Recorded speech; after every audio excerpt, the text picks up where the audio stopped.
गुरु चरण सरोज रज निज मन मुकुर सुधारि वर्णौ रघुवर विमल जस जोदायक फल चारि। सियावर रामचंद्र की जय, पवन सुत हनुमान की जय।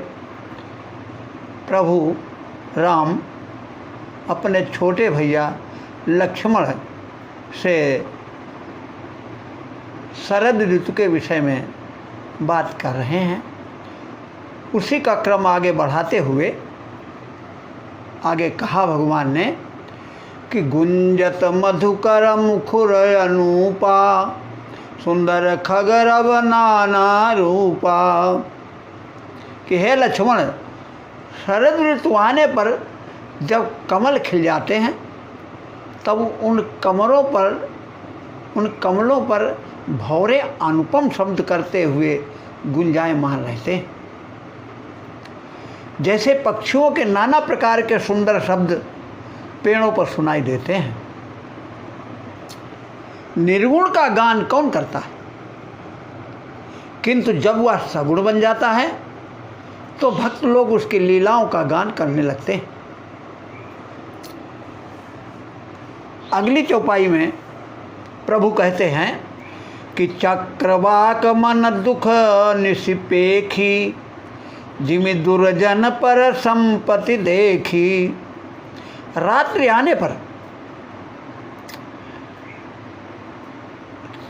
चकवे के मन में दुख उत्पन्न हो जाता है, क्योंकि रात्रि में चकवे का चकवी से वियोग हो जाता है।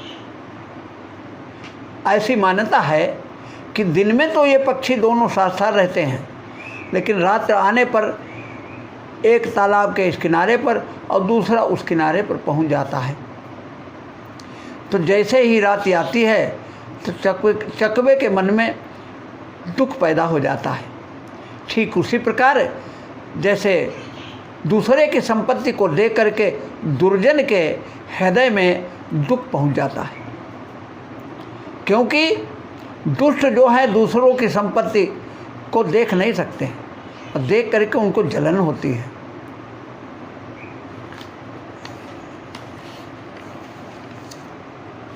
संपत्ति 5 प्रकार की होती है।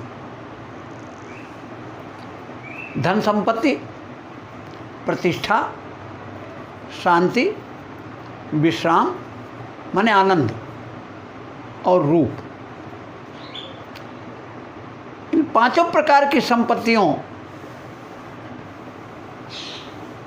में किसी एक प्रकार की संपत्ति अगर किसी के पास है तो ईर्ष्यालु व्यक्ति उसी से उस पर जलन रखता है। जैसे किसी के पास धन है तो उसका विरोधी उसे जलता है कि इसके पास धन क्यों। किसी की प्रतिष्ठा बढ़ रही है तो उसके विरोधी उसकी प्रतिष्ठा से जल रहे हैं। किसी को शांति है जीवन में तो दुष्टों को इसी में कष्ट है।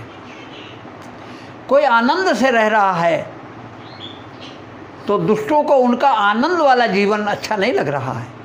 और कोई रूपवान है तो दुष्ट लोग उसके रूप से ही नफरत करते हैं और उसको कुरूप बनाना चाहते हैं। ये दुष्टों का स्वभाव है। फिर प्रभु बोले कि चातक रटत त्रसाति ओहि जिमि सुख लहाय न शंकर द्रोही। शरद ऋतु में स्वात नक्षत्र नहीं होता और चातक केवल स्वात नक्षत्र का जल पीता है। अतः वो चिल्लाता है पीऊ कहाँ पीऊ कहाँ। लेकिन अब स्वाति नक्षत्र का जल न मिलने से वो दूसरे नक्षत्र के जल का पान नहीं कर सकता। ठीक उसी प्रकार शंकर से द्रोह करने वाला सुख प्राप्त नहीं कर पाता। अगली चौपाई में प्रभु कहते हैं कि सरदा तप निश शशि अपहरई संत दरस जिमि पात कटरई। कहते हैं लक्ष्मण, शरद ऋतु में दिन में जो ताप होता है और जब शाम को चंद्रमा निकलता है तो दिन के ताप को अपने शीत से हर लेता है। चंद्रमा के निकलते ही उस ताप धीरे धीरे कम होने लगता है और शीतलता आ जाती है। ठीक उसी प्रकार संत के दर्शन मात्र से मनुष्य के सारे पाप नष्ट हो जाते हैं।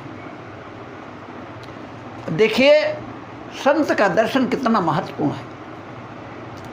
गंगा पापम ससीतापम दैन्यम कल्पतरुस्तथा पापम चापतापम दैन्यम हंति सज्जन संगमा। गंगा पाप को दूर करती है, शशि ताप को दूर करता है और कल्प वृक्ष दैन्यता को दूर कर देता है। ये तीन अलग अलग जो हैं, ये तीन प्रकार के संतापों को दूर करते हैं। लेकिन जो सज्जनों का साथ है वो पाप ताप और दैन्य तीनों का हरण कर लेता है। ऐसे होते हैं सज्जन। अगली चौपाई में देखी इंदु चकोर समुदायी चितवई जिमि हरिजन हरि पाई। प्रभु कहते हैं कि शरद ऋतु में चंद्र को देख करके चकोर पक्षियों के समूह टकटकी लगा के देखते हैं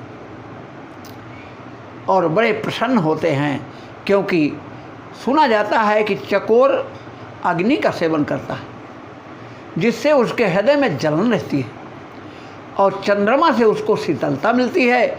इसलिए शरद ऋतु का चंद्रमा जब उदय होता है तब चकोर पक्षी उसको देखते ही रहते हैं।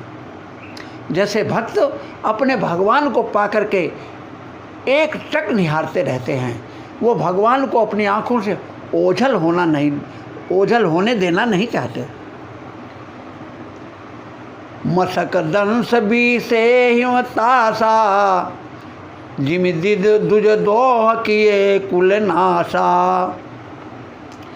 शरद ऋतु आने पर हल्की सर्दी पड़ने लगती है, मौसम सुहावना हो जाता है और सर्दी के डर से जो मसा होते मच्छर और डांस ये नष्ट हो जाते हैं।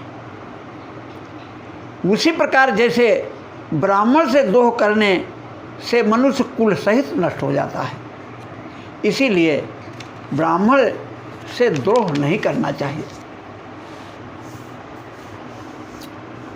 भूमि जीव संकुल रहे गए शरद ऋतु पाए सद्गुरु मिले जाए जिमि संशय भ्रम समुदाय।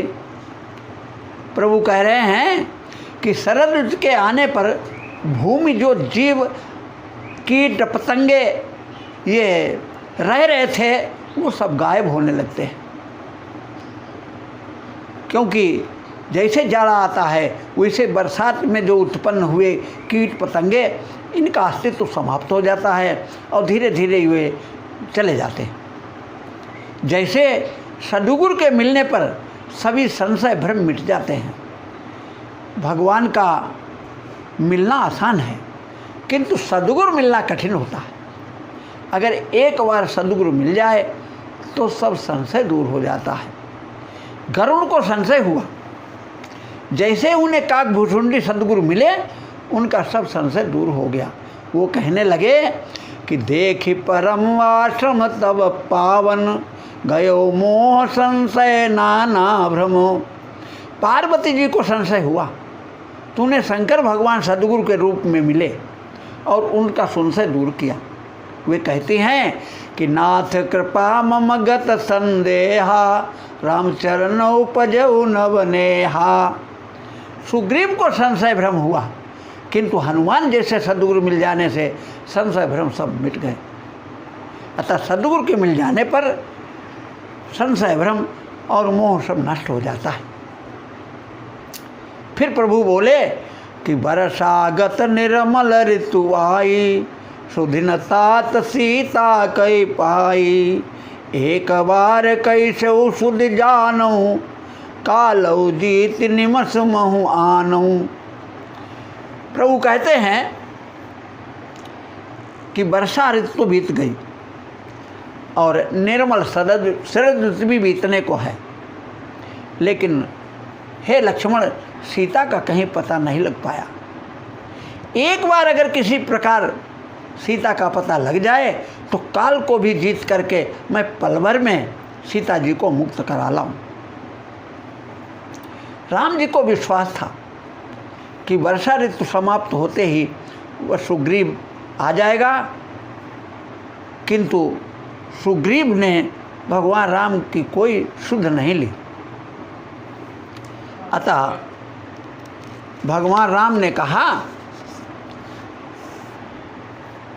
कि सुग्रीव औषधि मोरि बिसारी, पावा राजकोषपुर नारी।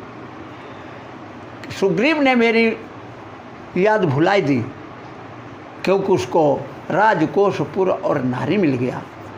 अतः जिसको ये चारों चीज़ें मिल जाती हैं वो प्रभु को भूल जाता है। ये जीव का स्वभाव होता है। सियावर रामचंद्र की जय।